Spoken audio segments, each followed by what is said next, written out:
क्या आपने कभी सुना है कि मंगलवार की एक दिव्य कथा सुनने भर से जीवन की हर मनोकामना पूरी हो जाए?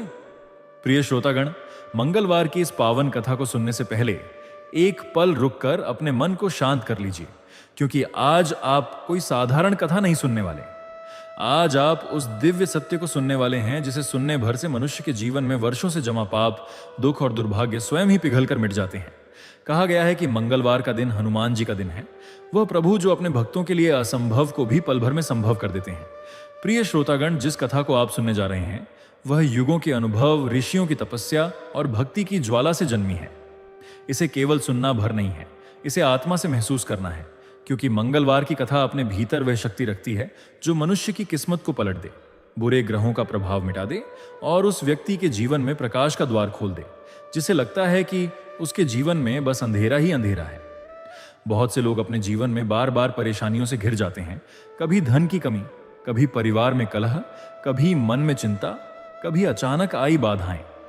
लोग समझ नहीं पाते कि आखिर इन दुखों का कारण क्या है। लेकिन हमारे धर्म ग्रंथों में साफ कहा गया है कि जब मनुष्य पाप, अज्ञान, क्रोध और अहंकार से घिर जाता है तो उसकी किस्मत पर परछाई पड़ जाती है। ऐसे समय में हनुमान जी का स्मरण, उनका नाम और उनकी कथा मनुष्य को उस अंधकार से निकालकर उजाले की ओर ले जाती है। मंगलवार को श्रद्धा पूर्वक कथा सुनने का फल इतना महान माना गया है कि देवता भी इस दिन अपने भक्तों को विशेष आशीर्वाद देते हैं। जो व्यक्ति पूरी भक्ति के साथ मंगलवार की कथा सुनता है उसके चारों ओर एक अदृश्य कवच बन जाता है। उसके घरों में लड़ाई झगड़ा शांत हो जाते हैं, मन का डर खत्म हो जाता है और उसकी बाधाएं ऐसे टूटती हैं जैसे तेज हवा में सूखे पत्ते उड़ जाते हैं। प्रिय श्रोतागण, आज जब आप ये कथा सुन रहे हैं तो यह ना सोचिए कि आप मोबाइल पर वीडियो देख रहे हैं। समझिए कि आप एक आध्यात्मिक द्वार के सामने खड़े हैं। अगर आपका मन सच्चा है, आपकी भावना पवित्र है और आपका विश्वास मजबूत है तो यह कथा आपके जीवन की दिशा बदल सकती है। हो सकता है कि इसका कोई एक शब्द आपके दिल को ऐसा छू जाए कि आपकी तकदीर उसी पल बदलने लग जाए। इसलिए अपना मन खोल दीजिए, अपने संदेह, दर्द और नकारात्मकता को बाहर छोड़ दीजिए और इस पावन कथा का प्रत्येक शब्द ऐसे सुनिए जैसे वह स्वयं हनुमान जी का आशीर्वाद हो, क्योंकि आज की यह कथा आपके जीवन का सबसे बड़ा परिवर्तन बन सकती है। लेकिन प्रिय श्रोतागण, आगे बढ़ने से पहले आपको एक अत्यंत महत्वपूर्ण बात बता दूं, जिसे हमारे प्राचीन धर्म ग्रंथों में विशेष रूप से मंगलवार व्रत के संदर्भ में बताया गया है। हनुमान चालीसा में स्पष्ट लिखा है, जो व्यक्ति किसी भी पवित्र कथा, मंत्र या व्रत की शिक्षा को बीच में छोड़ देता है वह केवल ज्ञान से वंचित नहीं रहता, बल्कि वह एक ऐसा पाप भी कर बैठता है जिसके प्रभाव से उसका भाग्य बाधित होने लगता है। क्योंकि अधूरी कथा मन में अधूरा सत्य छोड़ती है और यही अधूरा सत्य कई बार मनुष्य को उसके मार्ग से भटका देता है। मंगलवार का व्रत विशेष रूप से हनुमान जी से जुड़ा हुआ माना जाता है और हनुमान जी के बारे में कहा जाता है कि वह उसी के जीवन में चमत्कार करते हैं जो श्रद्धा से कथा को सुनता है और उसे पूरा करता है।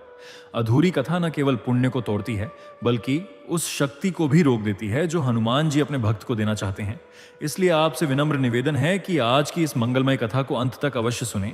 यह सिर्फ एक कहानी नहीं बल्कि आपके जीवन का दर्पण है।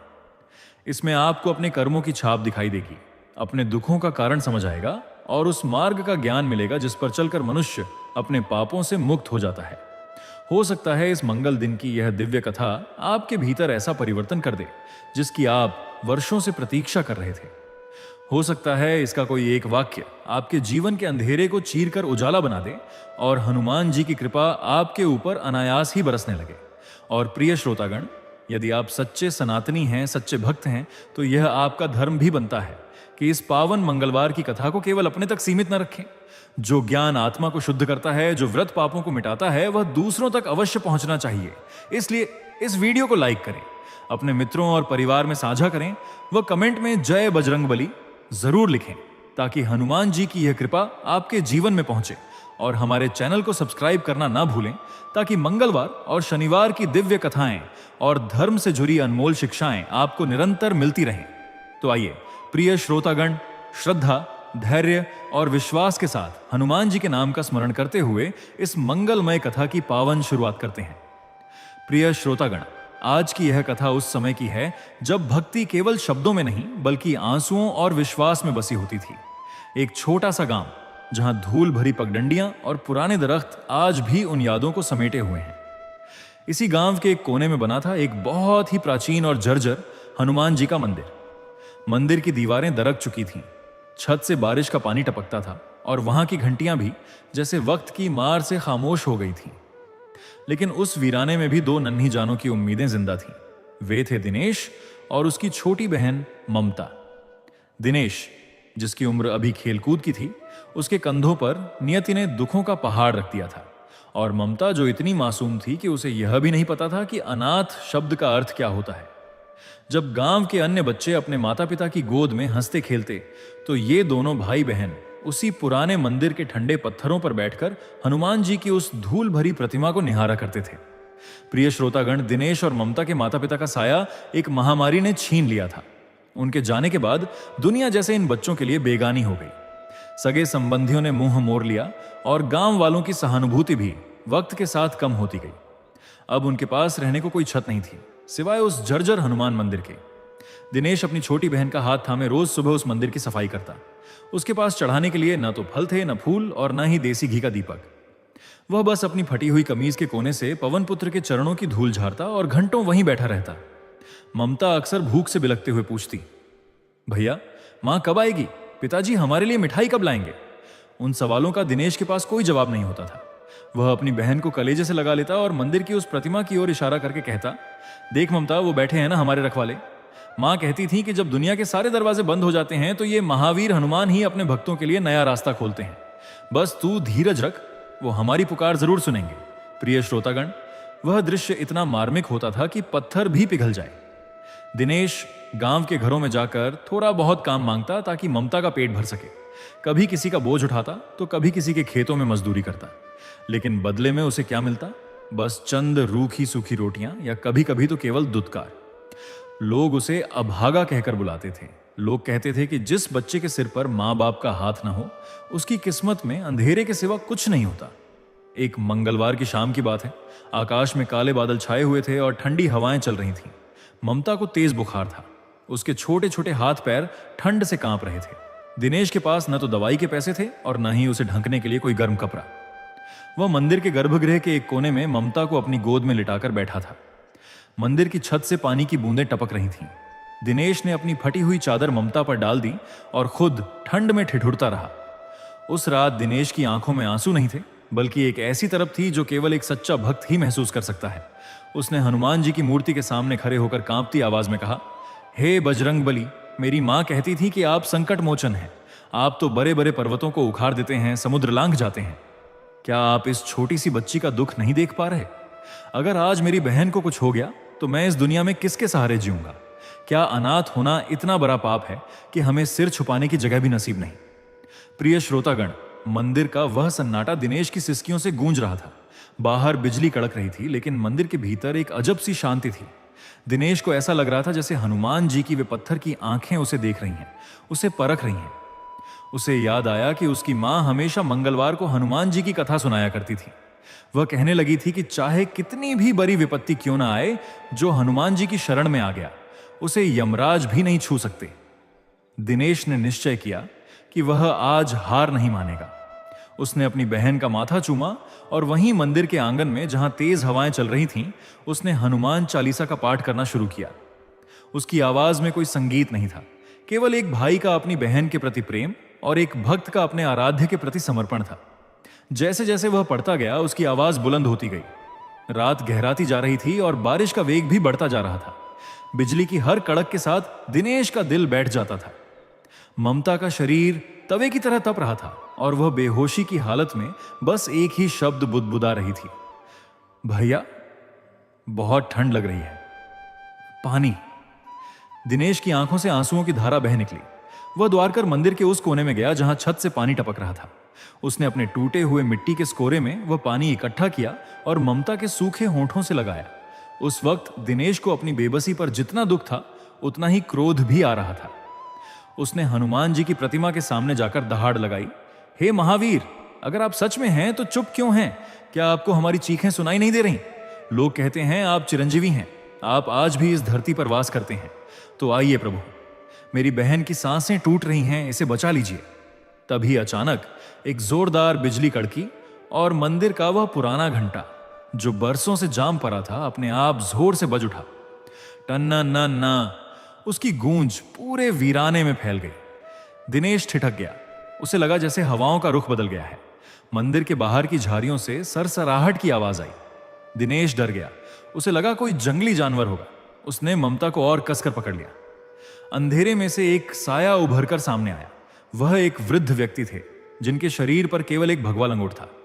कसकस माय की कुनबर वपबरा, कंधे पर एक फटी हुई झोली और चेहरे पर सफेद लंबी दाढ़ी। उनकी आंखों में एक ऐसी चमक थी जिसे देखकर दिनेश का डर पल भर में गायब हो गया। वह वृद्ध व्यक्ति सीधे ममता के पास आए। दिनेश ने घबराकर पूछा, आप कौन है बाबा? इस तूफानी रात में यहां कैसे? वृद्ध ने मंद मंद मुस्कुराते हुए कहा, बेटा, राह भटक गया था। इस मंदिर के घंटे की आवाज सुनी तो यहां चला आया। पर यह बच्ची, इसे तो बहुत तेज ज्वर है। उन्होंने अपनी झोली से कुछ जड़ी बूटियां निकाली और उन्हें अपने हाथों से मलकर उनका रस निकाला। उन्होंने वह रस ममता के मुंह में डाला और अपना एक हाथ उसके माथे पर रख दिया। प्रिय श्रोतागण, आप विश्वास नहीं करेंगे, जैसे ही उन वृद्ध के हाथ का स्पर्श ममता को मिला, उसकी छटपटाहट शांत हो गई। उसकी सांसें जो अब तक उखड़ रही थीं, अब लय में आ गईं। दिनेश फटी आंखों से यह सब देख रहा था। उसे समझ नहीं आ रहा था कि यह कोई साधारण वैद्य है या साक्षात ईश्वर का भेजा हुआ कोई दूत। वृद्ध ने दिनेश की ओर देखा और कहा, बेटा, भूख तो तुझे भी लगी होगी। उन्होंने अपनी झोली से 2 ताजे फल निकाले और दिनेश को दे दिए। दिनेश ने कई दिनों से ढंग से कुछ खाया नहीं था, लेकिन उसने पहले फल ममता के पास रखे। बाबा ने कहा, चिंता मत कर, ये सो गई है, सुबह तक ये बिल्कुल ठीक हो जाएगी। पर तू मुझे बता, तू इस हालत में इस टूटे हुए मंदिर में क्या कर रहा है? दिनेश ने अपनी पूरी व्यथा कह सुनाई। उसने बताया कि कैसे वे अनाथ हुए, कैसे समाज ने उन्हें ठुकराया और कैसे यह मंदिर ही उनका एकमात्र सहारा है। उसने रोते हुए कहा, बाबा, मैं अपनी बहन के लिए कुछ भी करने को तैयार हूं। बस मुझे कोई काम मिल जाए जिससे मैं इसे एक छत दे सकूं। वृद्ध बाबा ने मंदिर की उन जर्जर दीवारों की ओर देखा और बोले, दिनेश, यह मंदिर जर्जर जरूर है, पर इसकी बुनियाद में भक्ति का वह खजाना है जिसे दुनिया नहीं देख सकती। तूने हनुमान जी की सेवा की है, उनकी चौखट नहीं छोड़ी। याद रख, हनुमान जी अपने भक्त का एरण कभी बाकी नहीं रखते। तू कल सुबह इसी मंदिर के पीछे जो बरगद का पुराना पैर है, उसके पास जाना। वहां तुझे तेरी मेहनत का फल मिलेगा। दिनेश ने कुछ पूछना चाहा, पर उसे इतनी थकान महसूस हो रही थी कि बाबा के पास बैठे बैठे ही उसकी आंख लग गई। उसे ऐसा लगा जैसे कोई बहुत ही कोमल हाथ उसके सिर पर हाथ फेर रहा है और उसे थपकियां देकर सुला रहा है। जब सुबह की पहली किरण मंदिर की दरारों से भीतर आई तो पक्षियों के चहचहाने की आवाज से दिनेश की नींद खुली। उसने देखा कि ममता बिल्कुल ठीक थी। उसका बुखार उतर चुका था और वह मंदिर के आंगन में खेल रही थी। दिनेश ने तुरंत उन वृद्ध बाबा को ढूंढा, लेकिन मंदिर में कोई नहीं था। मंदिर का द्वार भीतर से बंद था। दिनेश हैरान रह गया कि वह बाबा बाहर कैसे गए। तभी उसे बाबा की कही बात याद आई। वह दौड़ कर मंदिर के पीछे वाले उस विशाल बरगद के पैर के पास पहुंचा। वहां की जमीन बारिश की वजह से काफी गीली हो गई थी। दिनेश ने देखा कि एक जगह मिट्टी कुछ ज्यादा ही ढंसी हुई है। उसने कौतूहलवश अपने हाथों से उस मिट्टी को हटाना शुरू किया। प्रिय श्रोतागण, जैसे जैसे दिनेश मिट्टी हटाता गया, उसके हाथ किसी सख्त चीज से टकराए। जब उसने पूरी मिट्टी हटाई तो वहां एक छोटी सी लोहे की संदूकची दबी हुई थी। उसका दिल जोर जोर से धड़कने लगा। उसने कांपते हाथों से उस संदूकची को खोला और जो उसने देखा उसे देखकर उसकी चीख निकल गई। दिनेश के सामने वह छोटी सी लोहे की संदूकची खुली पड़ी थी। जैसे ही सुबह की सूरज की किरणें उस पर पड़ीं, उसके भीतर से एक सुनहरी चमक निकली जिसने दिनेश की आंखों को चौंधिया दिया। उस संदूकची के भीतर सोने की पुरानी मोहरें और कुछ प्राचीन आभूषण रखे हुए थे। दिनेश का शरीर कांपने लगा। उसने अपने जीवन में कभी एक सोने का सिक्का तक नहीं देखा था और आज उसके सामने एक पूरा खजाना था। लेकिन प्रिय श्रोतागण, दिनेश एक अनाथ जरूर था, पर उसके संस्कार बहुत ऊंचे थे। उसने तुरंत संदूकची बंद कर दी। उसके मन में लालच नहीं बल्कि डर समा गया। उसने सोचा, यह धन मेरा नहीं है, यह तो हनुमान जी के इस मंदिर की संपत्ति हो सकती है, या शायद किसी ने इसे यहां छुपाया हो। अगर मैं इसे लेता हूं तो क्या यह चोरी नहीं कहलाएगी? वह द्वार कर मंदिर के भीतर गया और ममता को गले लगा लिया। ममता ने पूछा, क्या हुआ भैया, आप इतने घबराए हुए क्यों हो? दिनेश ने उसे सब सच बता दिया। दोनों भाई बहन उस संदूकची को लेकर मंदिर में हनुमान जी की प्रतिमा के सामने बैठ गए। दिनेश ने हाथ जोड़कर कहा, प्रभु, आपने मेरी बहन की जान बचाई, वही मेरे लिए सबसे बड़ा धन है। यह सोना मेरे किस काम का, अगर इसमें आपकी अनुमति ना हो? मार्गदर्शन कीजिए प्रभु, मैं इस धन का क्या करूं? तभी मंदिर के बाहर पदचाप सुनाई दी। गांव का सबसे धनी और लालची जमींदार ठाकुर विक्रम सिंह अपने कुछ लठैतों के साथ वहां से गुजर रहा था। वह इस मंदिर की जमीन पर अपनी नजर गड़ाए बैठा था और चाहता था कि इस जर्जर ढांचे को गिराकर यहां अपना गोदाम बना ले। उसने देखा कि अनाथ दिनेश के हाथ में एक पुरानी संदूकची है जो चमक रही है। ठाकुर अपनी मूंछों को ताव देते हुए मंदिर के भीतर दाखिल हुआ और गर्ज कर बोला, ऐ लड़के, तेरे हाथ में ये क्या है? लगता है तूने इस मंदिर की पवित्रता भंग करके यहां से कुछ चुराया है।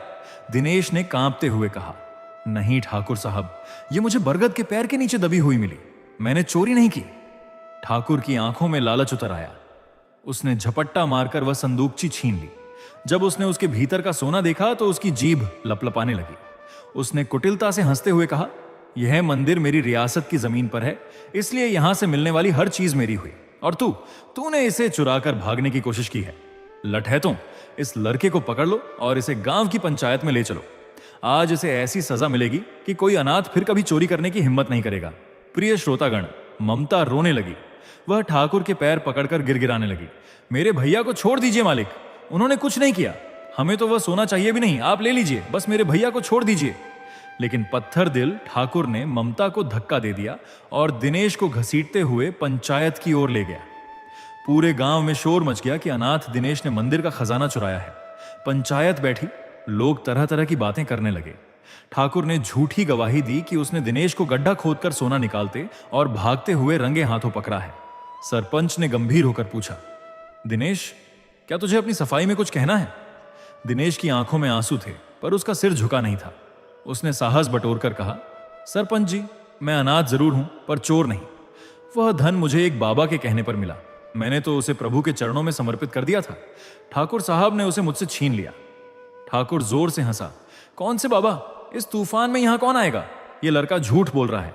तभी भीड़ में से एक बूढ़ा किसान खड़ा हुआ और बोला, सरपंच जी, कल रात मैंने भी उस मंदिर से घंटे की गूंज सुनी थी और एक अलौकिक प्रकाश देखा था। हो सकता है यह बच्चा सच कह रहा हो। लेकिन ठाकुर के रसूख के आगे किसी की न चली। सरपंच ने फैसला सुनाया कि दिनेश को कालकोठरी में डाल दिया जाए और कल सुबह उसे गांव से बेदखल कर दिया जाए। ममता को गांव के अनाथालय भेज दिया जाएगा। दिनेश और ममता को अलग कर दिया गया। ममता को मंदिर के एक कमरे में बंद कर दिया गया और दिनेश को गांव की पुरानी जेल में।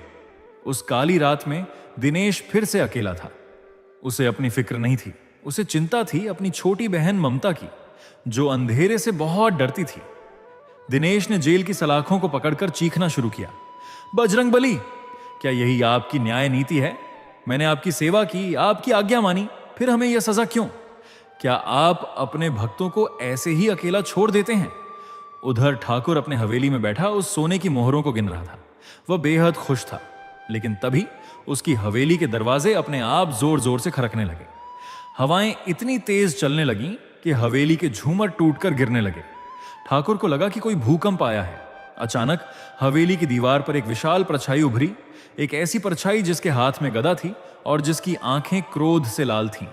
ठाकुर अपनी हवेली के भीतर सोने की उन मोहरों को देखकर अहंकार में डूबा हुआ था। वह सोच रहा था कि अब वह इस इलाके का सबसे शक्तिशाली व्यक्ति बन जाएगा। लेकिन अचानक पूरी हवेली का वातावरण बदलने लगा। जलते हुए दिए अपने आप बुझ गए और एक ऐसी गर्जना हुई जैसे आकाश फट गया हो। ठाकुर ने देखा कि हवेली की संगमरमर की दीवार पर एक विशालकाय परछाई नाच रही है। वह परछाई किसी साधारण मनुष्य की नहीं थी।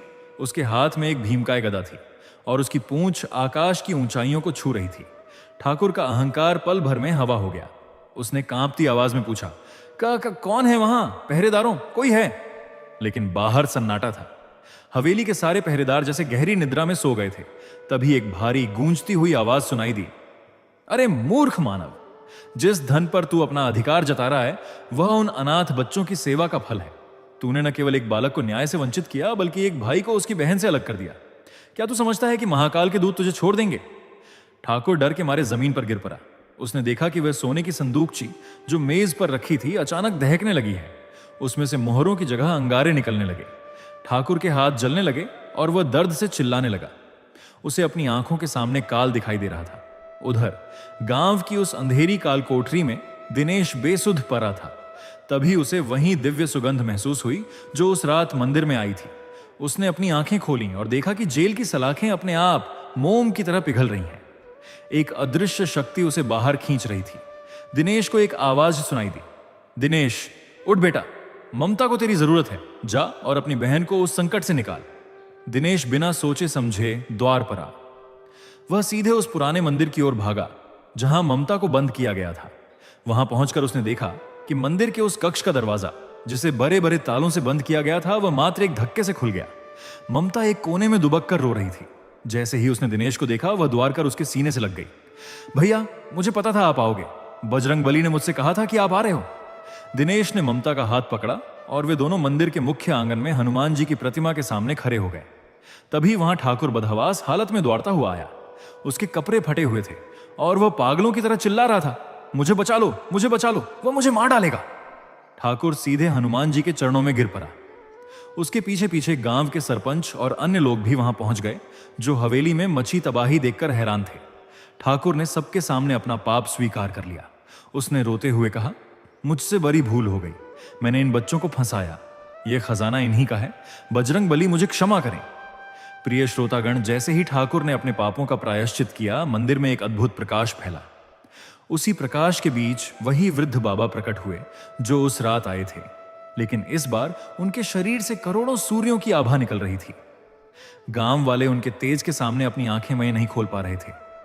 वृद्ध बाबा ने दिनेश के सिर पर हाथ रखा और बोले, बेटा, तेरी भक्ति और धीरज ने आज उस शक्ति को जागृत कर दिया है जो युगों से इस मंदिर में सोई हुई थी। यह खजाना तेरा नहीं बल्कि इस गांव के कल्याण के लिए है। तू और ममता इस मंदिर के संरक्षक बनोगे। जैसे ही उन वृद्ध बाबा ने दिनेश के सिर पर हाथ रखा, पूरे मंदिर प्रांगण में चमेली के फूलों की सुगंध फैल गई। वह प्रकाश इतना अलौकिक था कि गांव का हर व्यक्ति, जो अब तक इन बच्चों को अभागा कहता था, आज श्रद्धा से नतमस्तक था। सरपंच और गांव के बुजुर्गों ने आगे आकर दिनेश और ममता के पैर छुए और अपनी भूल की माफी मांगी। वृद्ध बाबा ने गंभीर और मधुर वाणी में कहा, प्रिय श्रोतागण, ध्यान से सुनो, भक्ति का फल कभी व्यर्थ नहीं जाता। दिनेश ने भूखे पेट रहकर भी मर्यादा नहीं छोड़ी और ममता ने अटूट विश्वास के साथ अपने भाई का साथ दिया। आज से यह जर्जर मंदिर केवल पत्थरों का ढांचा नहीं बल्कि इस क्षेत्र का सबसे बड़ा जागृत धाम बनेगा। बाबा के इतना कहते ही एक और अद्भुत चमत्कार हुआ। देखते ही देखते मंदिर की वे दरकी हुई दीवारें सोने और चंदन की लकड़ी की तरह चमकने लगीं। जो छत टूटी हुई थी, वहां एक भव्य शिखर बन गया। मंदिर का वह प्राचीन और जर्जर रूप अब एक दिव्य राजप्रासाद जैसा दिखने लगा। ठाकुर ने वह सोने की संदूकची दिनेश के चरणों में रख दी। दिनेश ने उस खजाने को उठाया, लेकिन अपने पास रखने के बजाय उसने उसे मंदिर के चरणों में अर्पित कर दिया। दिनेश ने हाथ जोड़कर कहा, प्रभु, यह धन मेरा नहीं है, यह उन भूखों के लिए है जो रात को बिना खाए सोते हैं, उन बच्चों के लिए है जिनके सिर पर माँ बाप का हाथ नहीं है। मुझे बस इतना आशीर्वाद दीजिए कि मैं और मेरी बहन जीवन भर आपकी सेवा कर सकें। उसकी इस निस्वार्थ भावना को देखकर बाबा मुस्कुराए और बोले, दिनेश, यही वह परीक्षा थी जिसमें तू सफल हुआ। यदि तू इस धन को अपना मान लेता तो यह मिट्टी हो जाता, लेकिन तूने इसे लोक कल्याण के लिए चुना, इसलिए अब यह अक्षय होगा। अगले ही पल वह वृद्ध बाबा मंदिर की मुख्य प्रतिमा में समा गए। तभी बजरंगबली की उस मूर्ति से एक ऐसी गूंज उठी जिसने आकाश और पाताल को एक कर दिया। ऐसा लगा जैसे स्वयं हनुमान जी हंस रहे हों और अपने भक्तों को अभय दान दे रहे हों। प्रिय श्रोतागण, अगले कुछ ही महीनों में वह गांव पूरी तरह बदल गया। दिनेश और ममता अब अनाथ नहीं थे, वे पूरे गांव के लाडले बन गए थे।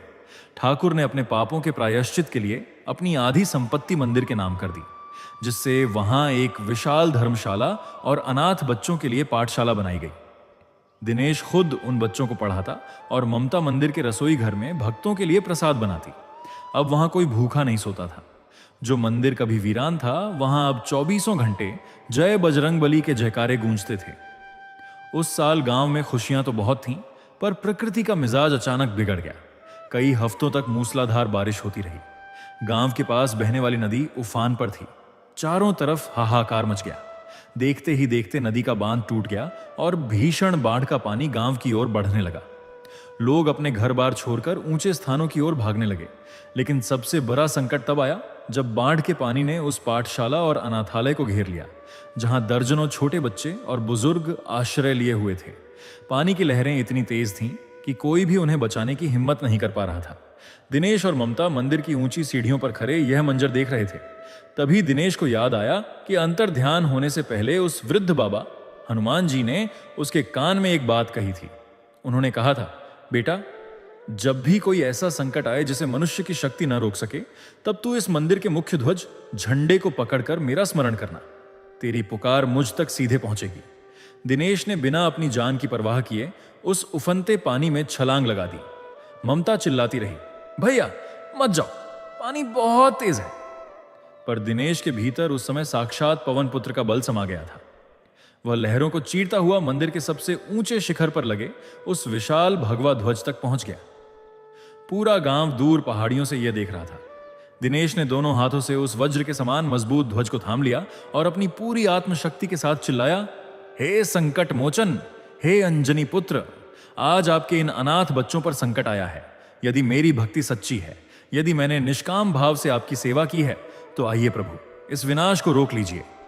प्रिय श्रोतागण, जैसे ही दिनेश के मुख से यह पुकार निकली, एक ऐसा चमत्कार हुआ जिसे देखकर विज्ञान भी नतमस्तक हो जाए। जैसे ही दिनेश ने उस ध्वज को हिलाया, पूरे आकाश में एक अलौकिक गर्जना हुई। अचानक बारिश थम गई और बादलों के बीच से एक विशाल हाथ जैसी आकृति उभरी, जिसने उस बढ़ते हुए पानी के वेग को रोक दिया। हवा का रुख बदल गया। जो पानी गांव को डुबोने आ रहा था, वह अचानक पीछे की ओर मुड़ने लगा। लोग अपनी आंखों पर विश्वास नहीं कर पा रहे थे। तभी सबको मंदिर के शिखर पर दिनेश के पीछे एक विशालकाय वानर रूपी दिव्य परछाई दिखाई दी, जो अपनी गदा से पानी की लहरों को शांत कर रही थी। ममता और गांव के सभी लोग जय बजरंग बली के जयकारे लगाने लगे। करीब 1 घंटे तक वह दिव्य खेल चलता रहा और देखते ही देखते बाढ़ का सारा पानी जमीन में समा गया, जैसे धरती ने उसे सोख लिया हो। गांव सुरक्षित था, पाठशाला के बच्चे सुरक्षित थे और सबसे बड़ी बात, दिनेश सुरक्षित था। जब दिनेश शिखर से नीचे उतरा तो उसका चेहरा सूरज की तरह चमक रहा था। उसे एहसास हुआ कि हनुमान जी ने न केवल उसे बचाया, बल्कि उसे यह भी सिखाया कि जब भक्त अटूट विश्वास के साथ पुकारता है तो भगवान को स्वयं आना ही पड़ता है। बाढ़ का वह संकट टल चुका था, लेकिन उस दिन के बाद गांव वालों की आत्मा ही बदल गई। जो लोग कभी दिनेश और ममता को तिरस्कार की दृष्टि से देखते थे, आज वे उनकी परछाई को भी छूना अपना सौभाग्य समझते थे। लेकिन दिनेश और ममता के मन में लेशमात्र भी अहंकार नहीं आया। वे आज भी उसी विनम्रता से मंदिर की सीढ़ियां झाड़ते और प्रभु की सेवा में लीन रहते। समय बीतता गया और वह छोटा सा मंदिर अब एक विशाल तीर्थ स्थल बन चुका था। दूर दूर से लोग अपनी परेशानियां लेकर आते और दिनेश के साथ बैठकर हनुमान जी की कथा सुनते। एक दिन एक बहुत ही वृद्ध और बीमार व्यक्ति लाठी टेकते हुए मंदिर की सीढ़ियों पर आया। वह कोई और नहीं बल्कि वही ठाकुर विक्रम सिंह था। उसकी सारी संपत्ति दान में जा चुकी थी और वह अब अपने जीवन के अंतिम क्षणों में था। ठाकुर ने दिनेश के चरणों में गिरकर कहा, बेटा मुझे माफ कर देना। मैंने तुम पर जो जुल्म किए उनका पछतावा मुझे हर पल जलाता है। क्या मुझे कभी मोक्ष मिलेगा?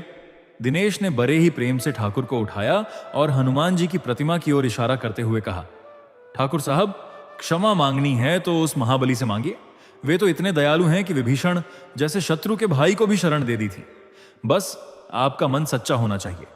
उसी क्षण ठाकुर की आंखों से पश्चाताप के आंसू गिरे और उसे एक ऐसी शांति महसूस हुई जो उसे जीवन भर नहीं मिली थी।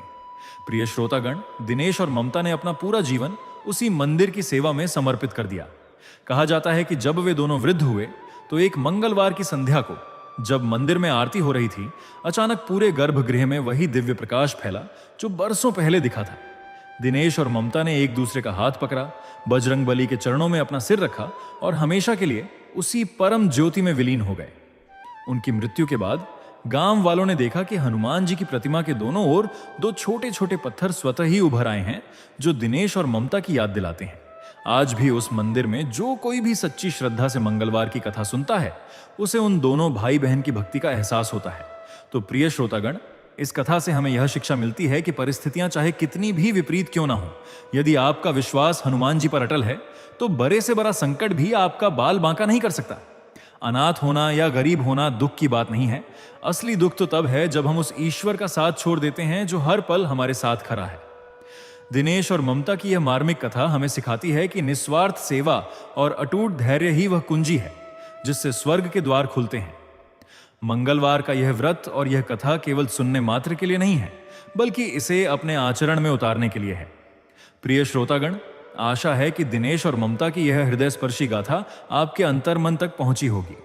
यदि इस कथा ने आपके दिल को छुआ है और आपके भीतर भक्ति की एक भी लौ जलाई है, तो हमारा प्रयास सफल हुआ। हनुमान जी की कृपा आप पर और आपके परिवार पर सदैव बनी रहे। प्रिय श्रोतागण, इस मंगलमय कथा को पूरा सुनने के लिए आपका कोटि कोटि धन्यवाद। जैसा कि मैंने शुरुआत में कहा था, अधूरी कथा पुण्य को रोक देती है, पर आपने इसे अंत तक सुनकर अपना भाग्य हनुमान जी के चरणों में समर्पित कर दिया है। अब आप सभी से विनम्र निवेदन है कि इस पावन वीडियो को लाइक करें और अपने उन मित्रों और परिजनों के साथ साझा करें जिन्हें आज इस साहस और उम्मीद की जरूरत है। कमेंट बॉक्स में पूरे भक्ति भाव से जय बजरंगबली और जय श्री राम अवश्य लिखें ताकि आपकी हाजिरी प्रभु के दरबार में लग जाए। और हाँ, धर्म, संस्कार और भक्ति की ऐसी ही दिव्य कथाओं से निरंतर जुड़े रहने के लिए हमारे चैनल को सब्सक्राइब करना न भूलें। मिलते हैं अगली मंगलमय कथा में। तब तक के लिए हनुमान जी के चरणों में अपना ध्यान लगाए रखें। जय श्री राम, जय बजरंगबली।